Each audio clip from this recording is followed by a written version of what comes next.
Wahuwal ghafurul wadud Dzul arsyil majid.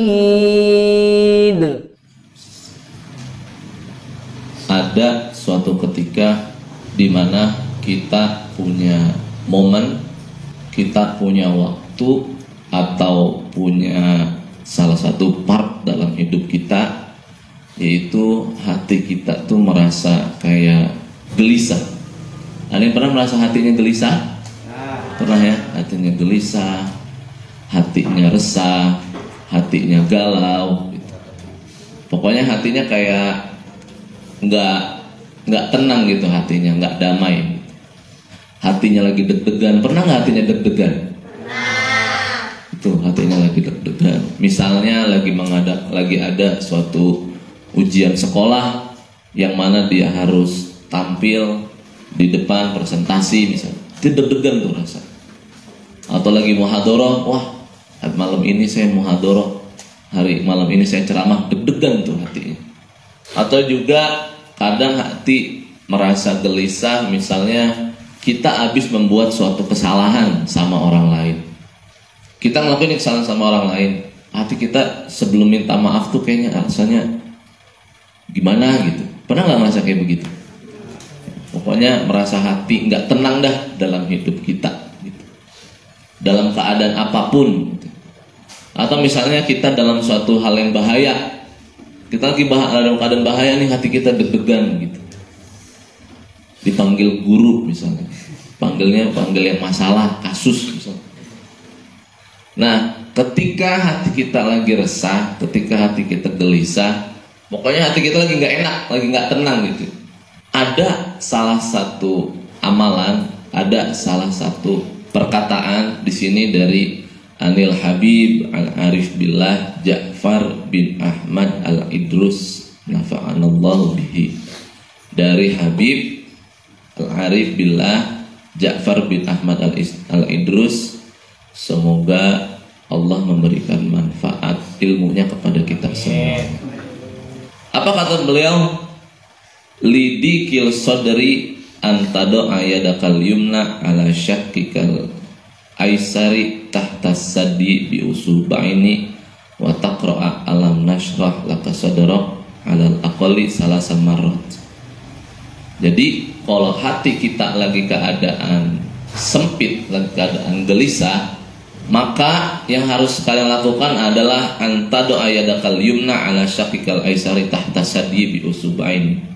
Menaruh tangan kanan, menaruh tangan kanan kalian di, mohon maaf, di dada yang bagian sebelah kiri, dada bagian sebelah kiri.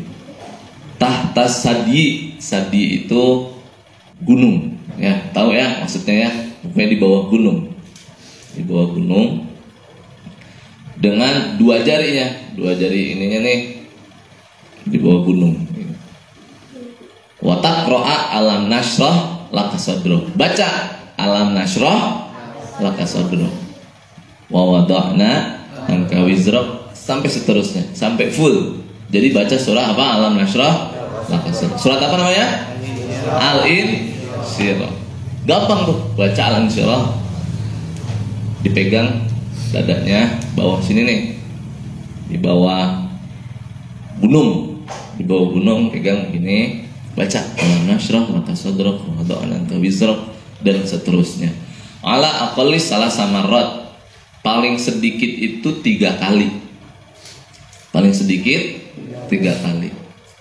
Yang afdolnya adalah 7 kali. Yang sering saya amalkan adalah 7 kali.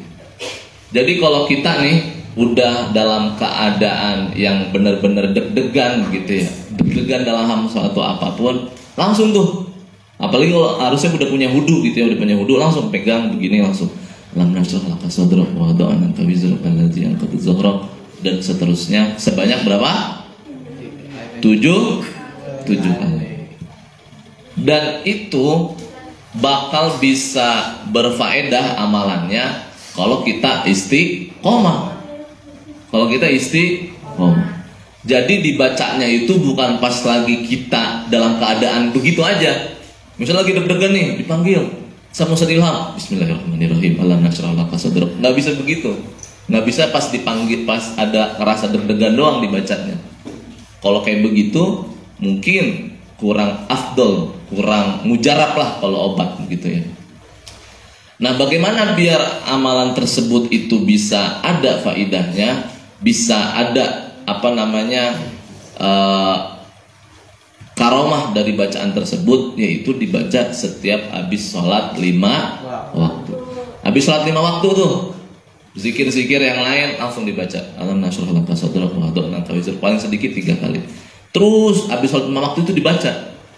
Nah, kalau nanti suatu saat keadaan kita lagi gelisah, hati kita lagi resah, baru dibaca Bismillahirrahmanirrahim. Walau dalam keadaan apapun gitu ya, kita lagi resah langsung dibaca. Insya Allah kalau kita emang istiqomah, dari faidah bacaan tersebut akan ada buat kita. Jadi hitungannya bukan pas lagi ada masalah tersebut kita langsung baru baca, jangan begitu. Jadi anggapannya begini, kita minta sama Allah bukan pas lagi butuh gitu. Kita datangnya pas lagi butuh doang, bukan, tapi kita udah amalkan secara istiqomah. Nah, ketika kita lagi butuh, kita baca gitu. Insya Allah akan terasa lapang dadanya gitu. Khususnya kalau misalnya kita lagi dalam keadaan grogi, lagi keadaan deg-degan, itu afdol banget buat dibaca. Jadi ketika kita lagi keadaan resah, ketika gelisah, hati kita pokoknya lagi rasanya nggak enak gitu. Apapun itu ya, dalam masalah apapun itu, baca alam nasrah laka sadrak, dengan tangan kanannya itu ditaruh di mana? Di dada sebelah kiri. Nah, itu buat bekal buat kalian kalau nanti dalam keadaan deg-degan gitu. Apalagi hatinya itu deg-degan banget. Pernah nggak rasa deg-degan banget? Pokoknya aduh nggak bisa ngapa-ngapain gitu, udah deg-degan banget kan gitu. Kayak misalnya presentasi. Nah, itu lagi kayak gitu baca tuh. Itu bakal mujarab banget insya Allah. Bikin hati kita jadi tenang.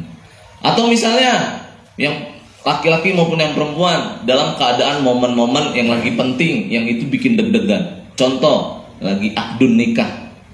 Lagi apa? Nikah. Itu deg-degan nggak? Deg-degan. Mungkin sama yang perempuan juga ya. Deg-degan juga mungkin ya, begitu ya. Besok calon laki gue bisa apa kagak ya gitu. Itu kan kalau mempelai wanita biasanya nunggunya di kamar ya. Yang afdol nunggunya di kamar.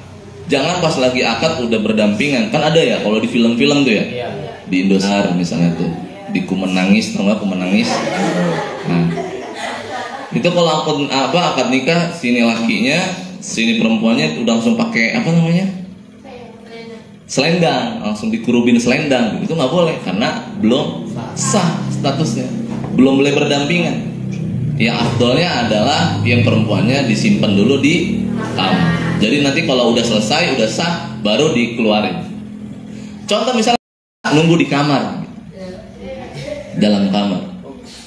Nah, pas lagi akad nikah itu posisinya. Deg-degan tuh, deg-degan dia. Ya Allah, mana nih? Penghulunya saya misalnya gitu. Saya jadi penghulu gitu di Kementerian Agama gitu kan. Siap Ustaz. Gitu. Tapi deg-degan nih, masih budak duduk. Baca. Bismillahirrahmanirrahim. Baca. Sama kita juga, kita di kamar juga deg-degan juga. Gimana ya? Dia bisa nggak ya gitu ya? Bisa nggak ya? Gelisah gitu deh, gelisah gitu. Minum teh nggak mau gitu ya. Minum jamu nggak mau gitu ya. Nggak mau gitu. Dikasih aja nggak mau gitu. Air putih, iya mau, aus. Grogi di kamar juga grogi juga, deg-degan gitu ya. Gimana ya? Nah, maka baca juga tuh dalam Bismillahirrahmanirrahim, biar hatinya jadi tenang. Hatinya tenang, insya Allah akadnya berjalan lancar gitu. Baca.